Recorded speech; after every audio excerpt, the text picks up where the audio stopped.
Hey everybody. Hey there. Hi replay people. Hearts. Hearts. I got nothing but love for you, baby. Hey there everybody. Happy New Year. Welcome to 2023. It's day 2. It's day 2. Uno, dos. Dos. Day 2. Day 2 in 2023. Welcome. If this is your first time joining us here in the Midday Moment, I'm your host, Dr. Davinajphd. Welcome to the Midday Moment. The Midday Moment is the place where we come in the middle of the day to remind ourselves to expect great things. And we expect great things not because we ignore the questions of our day. We expect great things not because we ignore the challenges of our day. We expect great things because we recognize that we are both fully human and fully divine. Hey everybody, in our fully human selves, we got stuffs. And in our fully divine selves, we got answers to the stuffs. So the Midday Moment is designed to make sure you are tapping into your divine. When you tap into your divine, you tap into your river. You tap into your river of hope. You tap into your river of joy, your river of patience, your river of kindness, your river of goodness, your river of gentleness, your river of hope, your river of resolve, your river of resilience, your river of newness. Come on, y'all, sing about it. It's time for the Midday Moment. Time to tap in. It's time for the Midday Moments. It's time for the Midday Moments. Oh, it's time. Everybody voted to keep the song, so we're at it again. I'm expecting great things. Everybody say, I'm expecting great things. Come on, believe it. I'm expecting great things. I'm expecting great things. Now, where are you expecting at in my life? Oh, I'm expecting great things in my home. Yes, I'm expecting great things. And all around me, I'm expecting great things. Yeah. Eyes may not see, but I choose to believe. You may not see, but I choose to believe. Them may not see, but I choose to believe. Sometimes I may not see, but I choose to believe. Everybody say great things. Yay! All right, y'all, say thank you, theme song. Thank you, theme song. Theme song says you are welcome. So we're at it again. One of these days I might make an executive decision. But I'm not, the spirit hadn't told me to pull that card yet. And so we're going to flow with great things yet again. And we're just going to see. That's what everybody sees right now for great things. And so if something else comes about, amen. And I feel very strongly about it, I will share it with you. But that's where we are, and nothing wrong with that. Sometimes you have to sit with something for a while. And so I'm good with that at this time. So welcome back to the Midday Moment. Happy New Year again. I'm so delighted. The Midday Moment is not by itself. We are part of a larger network, and we call our practice Kingdom. Kingdom is a way of being. It's a way of thinking. It's a way of seeing. It's a way of thinking. It's a way of speaking. I did like this and say it thinking. It's a way of speaking. It is a system of operation. Kingdom is a system of operation. Our way shower said that I came that you might have life. We look at Jesus as the elder brother. We worship God and follow Jesus. Okay, you got to do what works for you. That's what works for us. We don't worship Jesus. We follow the principles of Jesus. We worship God. We follow Jesus. And Jesus said, I came to show you. I came that you might have life, have more abundantly. So we look at all of these life applications throughout the text that we call scripture, the Bible. You can read the Bible literally. You can read it as literature. You can read it as life application. We tend to pull very strongly from the life application. And so within this life application, we share with you our take, our perspectives, what we see, what we're evaluating, what we're analyzing, and more importantly, what we are experiencing. So that's what we offer to you. And so I do the midday moment very personally because there's a certain way that I live my life. Woo! There's a certain way that I live my life so that I can overcome, not undercome, but overcome. Overcome meaning I don't drown in despair. I don't drown in suppression. I don't drown in depression. I don't drown in repression. I don't drown in oppression, and I don't drown in your oppression. Yo impression of me. I don't drown in any of that. I'm very intentional about overcoming that, living beyond it, living above it, living through it. And so I share these practices of overcoming on purpose. I overcome on purpose. I share these practices with you. There's a certain way that I live my life intentionally so that I can live on purpose. After I overcome on purpose, I don't overcome to just sit and look out the window. I then plan to live on purpose, meaning I plan to have more peace in my body, honey. Yes, more body for the toddy. So I plan to have more. I don't know what toddy is. It just what came in rhyme, so I threw it out there. But I plan to have more peace in my body. I plan to have more peace in my relationships, professionally, personally, romantically. All right. Publicly. I plan to have more peace in all of my relationships, and I plan to have more peace in my money. So I share these very intentional aims with you during the midday moment. All right. And lastly, I do the midday moment because I think that everybody comes into this earthly experience, this human experience, with certain gifts, talents, and sensitivities that help to define our purpose. Why am I here? Why do I matter? Why am I here and why do I matter? And so, as I answer that for myself, I share the practice with you so that you can answer it for yourself. It's the most critical question. It's why many individuals do sit, sometimes live in the darkness of oppression, depression, suicidal thoughts, and so forth. And so, I offer my practices with you so that if you desire to experience your own resurrection, just as Jesus did, if you desire to experience your resurrection, then I offer tools and practices. All right. So now, listen. We've been reading, we've been following along, some of you, because I was doing replays while I was resting, getting myself, collecting myself, centering, being centered, prayerful about closing out 22, coming into 23, taking care of myself, studying my body, listening to my body, resting, relaxing, because I live a very full, when I tell you I live a full life, I live a very full life. So it's important that I not just live a full life, but I live a life that is holistically balanced, that is holistically healthy, balanced, and well-rounded. And so thank you for enjoying some of the midday replays for a few weeks. And I gave you some live posts yesterday or last week, so I'll come back to that. In the meantime, many of you have still been following along with the readings in the prayer book. And so we pattern our read after the daily download, another part of our kingdom experience. And so I share these from time to time here on the Midday Moment page. And so you are so free. I encourage you to go back and listen in the daily download. It airs 6:30 in the mornings, Monday through Saturday. The first 10-15 minutes or so are dedicated to this book. And then it goes into another teaching. And so you can go back and read those. But this book, I call it the bestseller of the bestsellers, honey.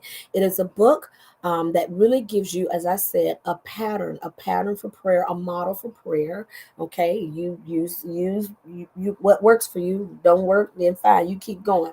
All right, those of us that are with it, we with it, and we truck on. No judgment to anybody else. You got to do what works for you.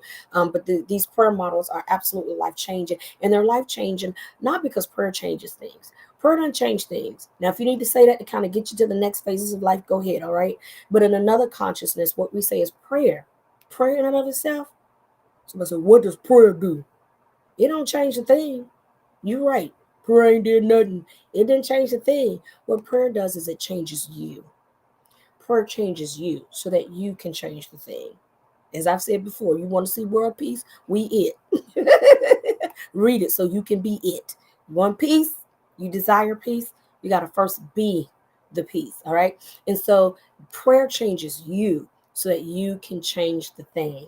And because prayer is a conversation between you and God, and because God is love, I like to say it's your love conversation. So make sure you got your love conversation going. All right. So that's what we're going to do. We're going to catch up with everybody now. As we catch up with everybody, let me just take time to say I just had an amazing first day of the year. I had a wonderful opportunity to be in Baltimore, along with our presiding prelate, Dr.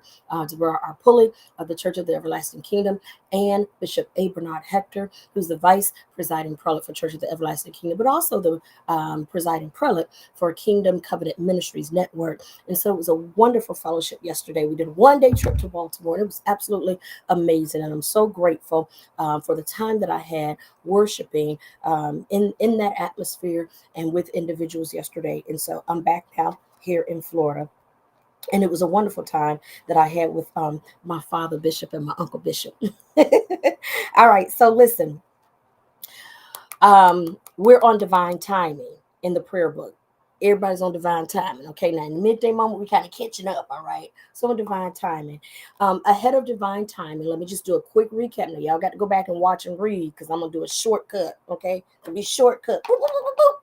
All right, so we're looking at the principles in the stage of the study from the book. We're looking at divine principles. Okay, divine principles. All right, so that's what we're looking at. We practice a set of divine principles. Okay, in my spiritual community, in my spiritual gathering, we practice a set of divine principles that begin with divine nature. Let's recap quick. Okay, quick. Divine nature. That's where we start with divine nature. And your divine nature, you are perfect, whole, and complete. You are an image of God. Now, I didn't say you always act like an image of God. That ain't what I said. Sometimes we don't act our highest and our best, but you got it in you because it's your divine nature. You got it in you. Come on, tell somebody you got it in you because it's your divine nature. So your divine nature is love. And that's why I love the way my birth father, my biological father, who also has nurtured me in faith for so many years.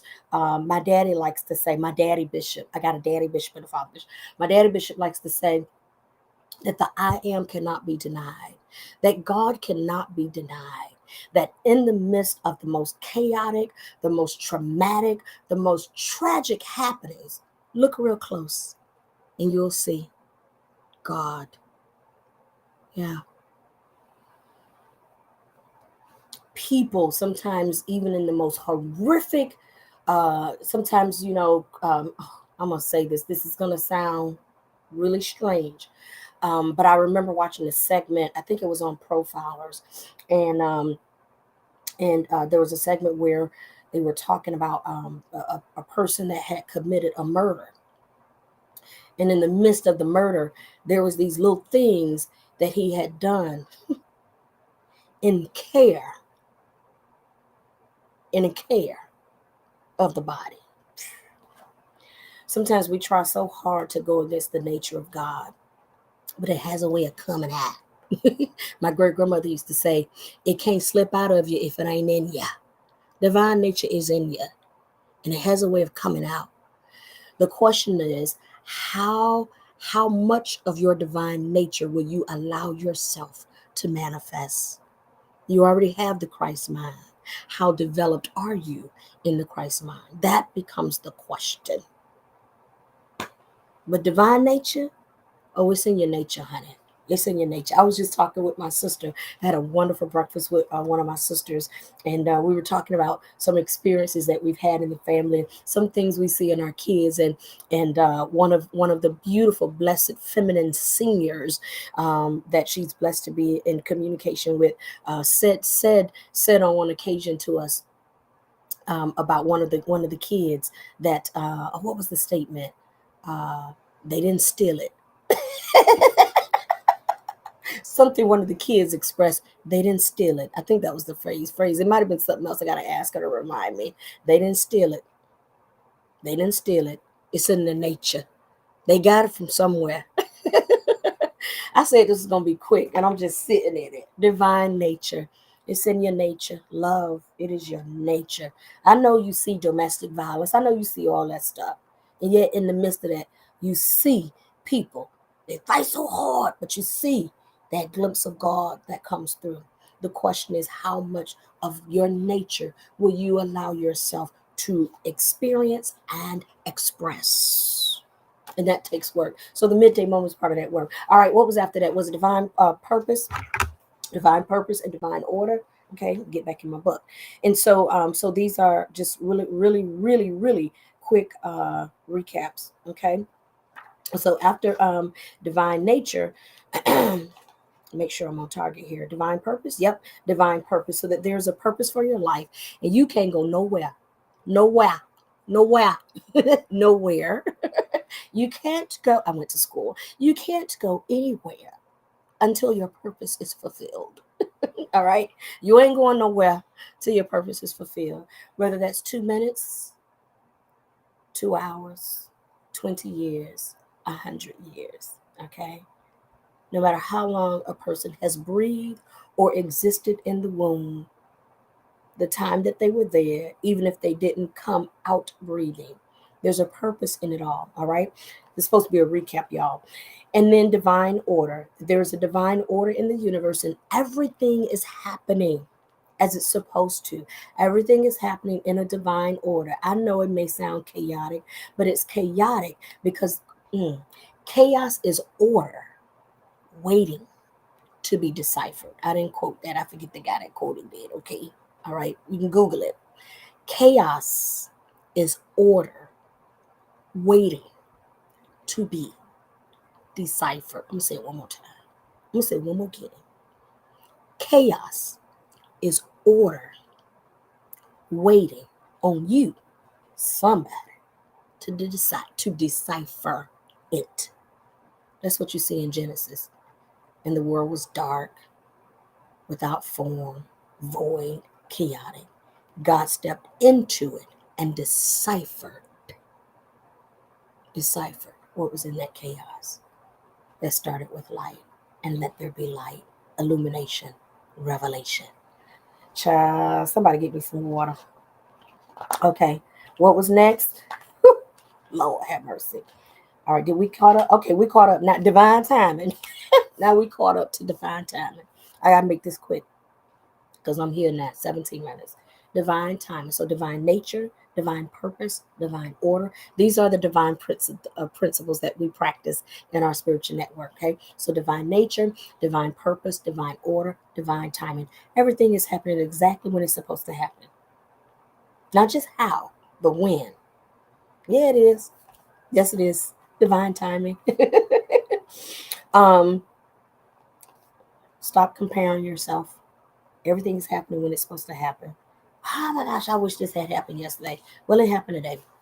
Everything is happening in divine timing. Everything.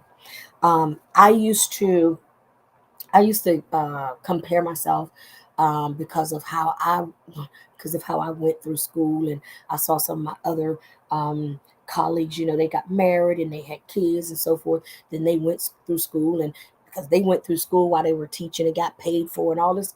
I used to do all that, honey. Let me tell you, stop it. You went to school when you were supposed to. If you didn't go, you weren't supposed to.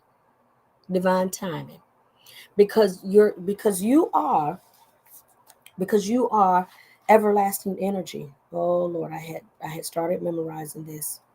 You are everlasting energy expressing Hold on, y'all. Wait, hold on. I'm coming. I had practice memorizing. I got to get back. No, that's not it.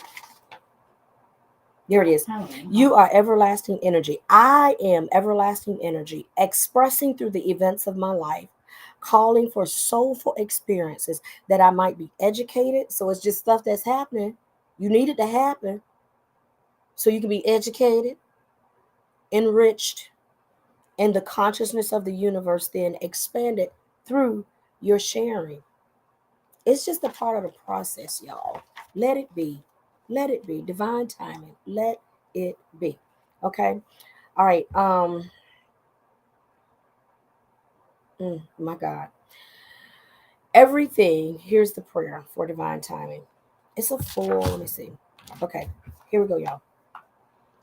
Everything in my life. I'm gonna read this and then we're gonna be done because it's a full page. Some of the prayers are short. It's a full page. Everything in my life is happening exactly when it is supposed to. I am not ahead of God. I am not behind God. I know we've been taught a whole lot of self-inflicted nonsense. That's our acronym for that's the way we define sin. Sin, sin, self-inflicted nonsense. We have been taught a lot of self-inflicted nonsense. I am not ahead of God, I am not behind God, but I am perfectly in tune and in step with God's divine timing for my life. I humble myself under the mighty hand of God, and God exalts me in due time. 1 Peter 5:6. Promotion does not come from the east, the west, nor the south, but God is the judge. God humbles one and exalts another. Psalm 75:6. The race is not given to the swift, nor the battle to the strong, nor bread to the wise. I'm reading on page 47. Nor riches to people with great understanding, nor favor to those who have skill, but time and chance happen to them all. Ecclesiastes 9:11. I told you we pull on this life application from what we call scripture, the Bible. I am, come on, somebody. I am like a tree planted by the rivers of water. I bring forth fruit up in my season. Psalm 1:3. The fruit that you bring forth in your season is timed. It's timed according to your awakenings. Weeping may endure for a night. Joy comes in the morning. Joy comes when you wake up. When your alarm clock goes off, you wake up. Some people wake up 3, 4 in the morning. Some people wake up 7 in the morning. You wake up.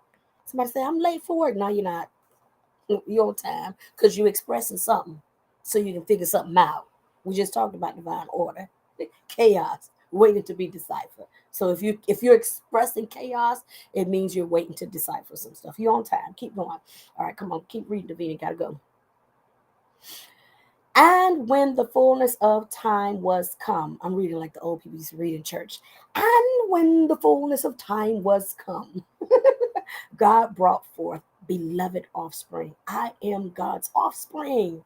And in the fullness of time, God brings me forth.